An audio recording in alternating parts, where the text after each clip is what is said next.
আল্লাহ তুমি আমার গুনাহগার উম্মতকে বাঁচাও।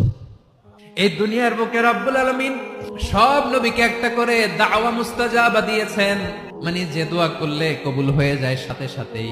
দুনিয়ার সব নবীরা ওই দোয়াটা দুনিয়ায় করে ফেলেছে।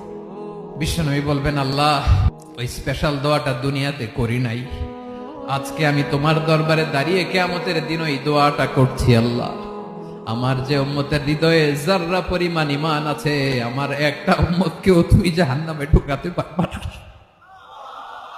বিশ্বনবী পাগলের মতো একবার হাউজে কাউসারে যাবেন, একবার সিরাতে যাবেন, একবার পুলসিরাতের দিকে, একবার হাউজে কাউসারের দিকে পাগলের মতো দৌড়াতে থাকবেন, তার কোন গুনাহগার উম্মত যাতে জাহান্নামে ঢুকে না যায়। উম্মতি উম্মতি। বিশ্বনবী আমার জন্য কাঁদবেন, আপনার জন্য কাঁদবেন, আমাদের জন্য সেদিন কেঁদে কেঁদে জাহান্নামের দরজায় দাঁড়িয়ে আমাদেরকে টেনে টেনে জান্নাতে ঢুকাবেন।